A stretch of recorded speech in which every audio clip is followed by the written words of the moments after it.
आला हजरत अजीमुल बरकत अशाह इमाम अहमद रजा फाजिल बरेलवी इरशाद फरमाते हैं, वो जो ना थे तो कुछ न था, वो जो ना हो तो कुछ ना हो, जान है वो जहान की, जान है तो जहान है। प्यारे मुसलमानों, अल्लाह ताला ने भाई और बहन का रिश्ता ऐसा रिश्ता बनाया है कि अगर भाई अपनी बहन को ना समझे तो वो एक उसकी ना समझ है, लेकिन भाई चाहे कितना ही बुरा क्यों ना हो, लेकिन बहनें बहुत प्यार करती हैं, बहनें बहुत ही मोहब्बत किया करती हैं। भाई को बहन से मोहब्बत हो या ना हो, लेकिन बहनों को भाइयों से मोहब्बत होती है।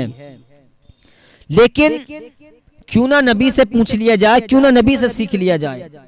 आका अलैहिस्सलातु वस्सलाम की कोई सगी बहन तो नहीं थी, नाम है हजरत शेमा रदी अल्लाह तआला अन्हा। ये आका अलैहिस्सलातु वस्सलाम जब छोटे थे, जब गोद में थे, तो हजरत शेमा रदी अल्लाह तआला अन्हा ने आका अलैहिस्सलातु वस्सलाम को अपनी गोद में खिलाया। और उसी दौरान उलमा फरमाते हैं कि आका अलैहिस्सलातु वस्सलाम जब बचपन में थे और हजरत शेमा की गोद में थे, तो आपने उनकी बाहों में अपने दंदाने मुबारक यानी दांतों से काट लिया था। किसके? हजरत शेमा रदी अल्लाह ताला अन्हा के। एक जंग हुई, उस जंग में कुछ दुश्मनों को कैदी बनाया गया। आका अलैहिस्सलातु वस्सलाम के जो चाहने वाले थे, जो सहाबा थे, उन्होंने कैद कर लिया। आका अलैहिस्सलातु वस्सलाम ने इरशाद फरमाया, ए सहाबा जाओ ऐलान कर दो कि जिसे जिसे भी अपने साथी छुड़वाने हैं वो कुछ रकम दे और अपने साथियों को ले जाए। आका अलैहिस्सलातु वस्सलाम का हुक्म सुनते ही सहाबा मचल गए और उस इलाके में, जिस इलाके के वो लोग थे जिन्हें कैद कर लिया था, उस इलाके में वो खबर पहुंची तो उस खेमे के जो लोग थे वो चंदा करना उन्होंने शुरू कर दिया कि हम अपने साथियों को छुड़ा कर लाएंगे।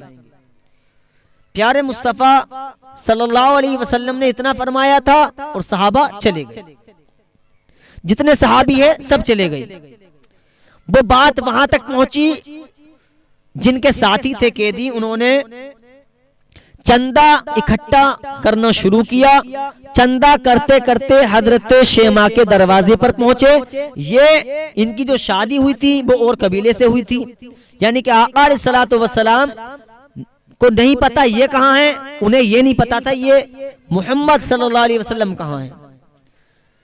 जब इनके दरवाजे पर पहुंचे हजरत शेमा रज़ी अल्लाह ताला अन्हा के, तो कहा कैसा चंदा इकट्ठा कर रहे हो? तो कहा हमारे कुछ साथी हैं और मोहम्मद ने उनको कैद कर लिया है। जब लफ्ज़ मोहम्मद सुना प्यारे मुसलमानों, तो वो सोचने लगी कि अब कैसे फिर से नाम लेना। कहा उसका नाम मोहम्मद है। कहा सुनो, अगर वाकई ये मोहम्मद मेरा भाई है जिसे मैंने बचपने में गोद में खिलाया था, तो कोई पैसे की जरूरत नहीं है, कोई पैसा देना नहीं पड़ेगा। कहा ठीक है। अब कुछ लोग और हजरत शेमा रज़ी अल्लाह ताला अन्हा ये बारगाह मुस्तफ़ा में हाजिर हुई और होने के बाद में जो दरबार में खड़े थे उन्होंने रोक लिया। कहा कौन हो? कहा मैं मोहम्मद मुस्तफ़ा सल्लल्लाहु ताला अलैहि वसल्लम की बहन हूँ। अंदर गए, जाकर पूछा या रसूल अल्लाह, कोई देहाती औरत आई है और आपको अपना भाई बता रही है। तो आका अलैहिस्सलातु वस्सलाम ने इरशाद फरमाया आने दो। हजरत शेमा रज़ी अल्लाह ताला अन्हा ने मुस्तफ़ा के चेहरे को देखा। मुस्तफ़ा ने अपनी बहन हजरत शेमा रज़ी अल्लाह ताला अन्हा को देखा। कहा मेरे भाई ठीक तो हो? खैरियत पूछी और खैरियत पूछने के बाद में आका अलैहिस्सलातु वस्सलाम ने इरशाद फरमाया, ए मेरी प्यारी बहन, तुम मुझे बता देती मैं तेरे दरबार में खुद आ जाता। तुझे थकने की जरूरत क्या थी? तुझे आने की जरूरत ना थी, मैं तेरे पास खुद ही चला आता। कहा भाई आना इसलिए हुआ है कि कुछ कैदी हैं जो तुम्हारी कैद में हैं, कुछ हमारे साथी हैं जो तुमने कैद कर लिया है, मैं उन्हें छुड़ाने के लिए आई हूं, अगर इजाजत हो तो उनको छोड़ दो। तो आका अलैहिस्सलातु वस्सलाम ने जो उनके चाहने वाले थे, सहाबा थे, कहा ए मेरे सहाबा, अगर तुम्हारी इजाजत ना लूं और जितने इनके कैदी हैं छोड़ दूं तो तुम्हें कोई शिकवा? तो सहाबा अर्ज करते हैं या रसूलल्लाह, इज्जतें मिली हैं तो या रसूलल्लाह आपसे मिली हैं, वक़ार मिला है तो आपसे मिला है।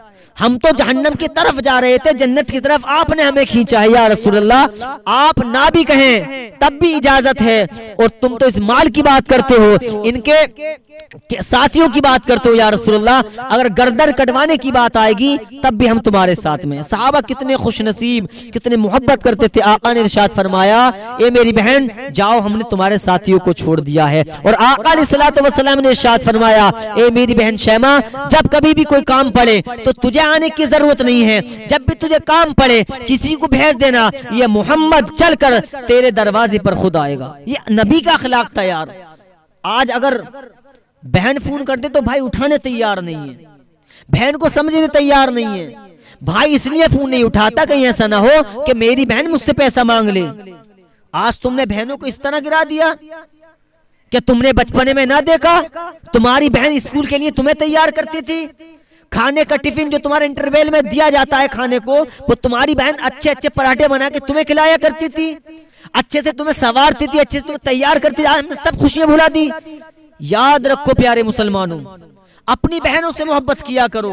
ये बहनें वो बहनें हैं, चाहे तू समझे या ना समझे बहनें को, लेकिन तेरी बहन तुझसे अपनी जान से ज्यादा मोहब्बत करती हैं। जब माँ बाप गुजर जाते हैं दुनिया से तो कोई मोहब्बत नहीं करता जितनी मोहब्बत हमारी बहनें हमसे करती हैं। इन बहनों को समझो, इन बहनों के प्यार को समझो। ये बहनें वही हैं जिसने अपना खून पसीना बहाने के बाद में भी हमें खुशहाली ही खुशहाली अता फरमा दी है। हमसे ये देखकर हमारा, जब इनकी निगाह हम पर पड़ती है तो इनका दिल खुश हो जाता है। जब ईद आया करे तो कभी अपनी बहनों के घर का चक्कर भी लगा लिया करो। ईद के दिन भी बहन ये इंतजार करती है कि मेरा भाई आता होगा, मेरा भाई आता होगा। आज हमें 4-4, 6-6 महीने हो जाते हैं, लेकिन आज हम अपनी बहन के दरवाजे पे जाने तैयार नहीं है। अपनी बहनों से मोहब्बत करो, अपने माँ बाप से मोहब्बत करो और अपने वालिदैन के लिए दुआ किया करो कि अल्लाह ताला हमारे माँ बाप की मग़फ़िरत फरमाए, हमारी बहन को अल्लाह पाक सलामत रखे। कैसा नबी का अखलाक था। नबी ने फरमाया, ए मेरी बहन, जब कभी भी तुझे काम की जरूरत पड़े तो मेरी बहन तुझे आने की जरूरत नहीं, ये मोहम्मद खुद चलकर तेरे दरवाजे पर आएगा। इसलिए अपनी बहनों से मोहब्बत करो और कभी कभी अपनी बहनों के घर के चक्कर भी लगा लिया करो। अल्लाह पाक हम सबको अपनी बहनों से मोहब्बत करने की तौफीक अता फरमाए।